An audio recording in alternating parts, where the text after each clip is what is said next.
latest bestsellers, poetry, and all the news and views from the world of books with Isabel Abahu, John MacDonald, and the rest of the team.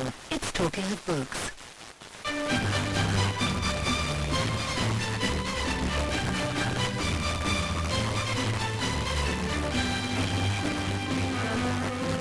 Good day and welcome to Talking of Books. I'm John MacDonald and welcome back to my co-host Isabel Abahu. It's been a month or more since Isabel and I were both in the studio together. It's either been on the phone, one or other of us, so welcome back, Isabel. Yes, it's lovely to be back, and the temperatures are a lot more clement. And I think, that we owe a huge thank you to Matt Cowdery, because he's done a fabulous job. I mean, I've tuned in when I've been able to, holding the fort, which, he hasn't been doing the Saturdays for that long, and I just thought he did brilliantly. So, Matt, if you're listening, well done from us for keeping it going in such a wonderful way. It's lovely to be joined by our dear friend Wafa Tarnoska. I love seeing you. An absolute regular on Talking of Books, and she's looking wonderful, and she's got beautiful, for our listeners, she's got the most beautiful, it looks like Lebanese embroidery, or was sex Lebanese embroidery top, which is very becoming. So sorry you can't see her, but she's looking lovely. Thank you. I love being here, and I so enjoyed reading that book, and I can't wait to talk about it. Well, we might as well get straight on to our book of the week then, and it is called Hand Me Down World by New Zealand author Lloyd Jones. And so it is an absolutely riveting story. Wafa, take us through the what it's all about and your interpretation. Well, it's set around an African girl.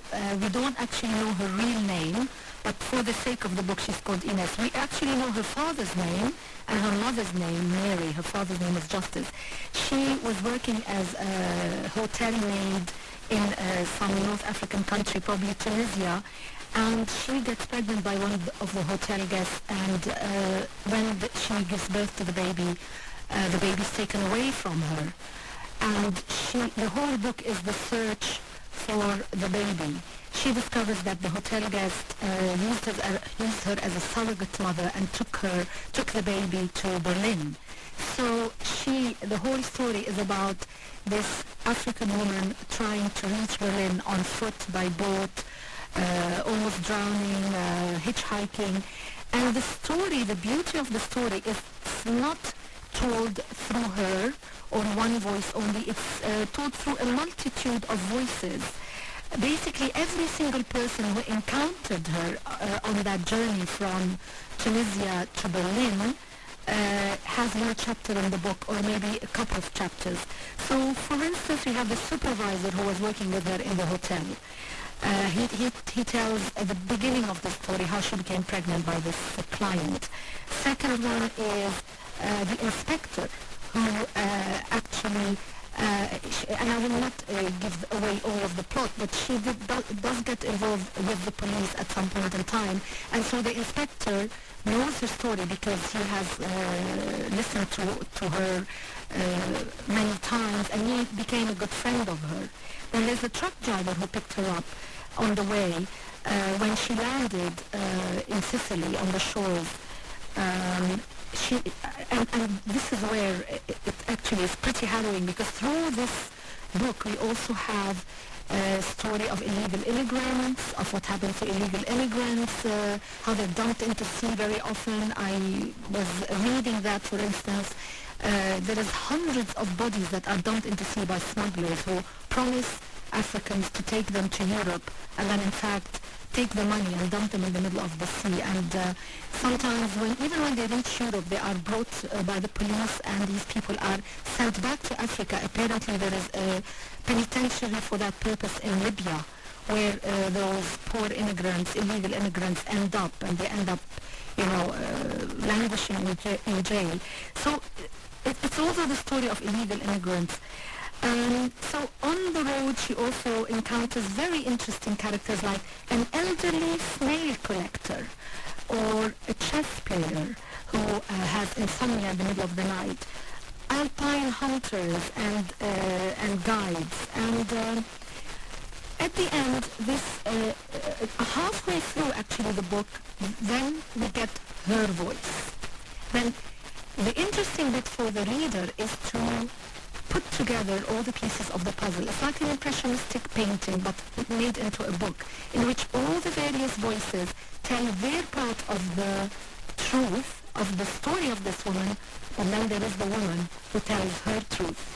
And to put all this together, we are left with asking ourselves, what is the truth in one story? Is there a truth? Is there an absolute truth? We become very compassionate towards this woman when we hear her voice, but also when we see other people, how kind they were to her. And some of them were actually very unkind, but most of the people I thought were pretty kind along the way.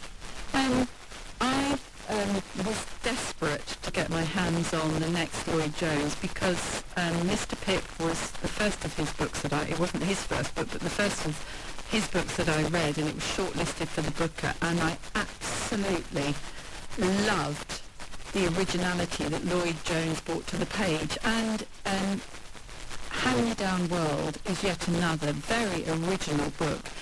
You sort of wonder when you first get into it, how is this going to work out? How are you actually going to get into it and feel any sort of affinity with what's going on? Because you know that there's a story, and it starts off with her friend when they're in the hotel, and the way that this man comes who takes her in. You know, he pretends to love her, he pretends to nurture her, he sets her up in an apartment. She thinks she's going back to Germany, so she is completely duped. And when the baby must be 2 or 3 weeks old, still feeding at her breast, he says, I'll take the baby out for a breath of fresh air, and that's it. And anyone who has had a child can know the agony. And this woman, Ines, because as you said we don't know her name, changes overnight. She becomes a completely different person. Her one aim in life is to reunite with her child, and all she knows the man's name because he was a guest, and she knows he's gone to Berlin, and that's it. Now, how could anyone in their right mind, we say, set off with only that information to expect she's going to find her child in a city the size of Berlin? But she is not in her right mind at all, because she is crazed. She's crazed to get her child back, her boy. And so we start off with her friend, and then we follow her on the journey, and it is reminiscences of time with her or what happened. And as you said, many people are incredibly kind to her. The hunters that had the American with them, didn't they, who wanted to learn about the recipe, and he was the only one who wouldn't put his hand into his pocket, but was because she was an illegal immigrant, and this was against the law, as it were. So there are some wonderful touches here, and I loved it. And you sort of continue on in the book through the various characters, some of whom are absolutely angelic. Bernard, Millennium 3, who you feel that these couple, Ines and Bernard, were made for each other. They were made for each other on a very spiritual level, that this was someone who loved her genuinely and gave her love and gave her everything, even his diamond on his tooth that would go to the pawn exchange every so often. And then you have Defoe, who, until I read Ines's part, I thought, he's a really good chap. He obviously has her best interests at heart. But it changed. It changed once I read her take on it. And I think this is telling me, that your own opinion and your own personal view of something is always that, and it's not the whole picture.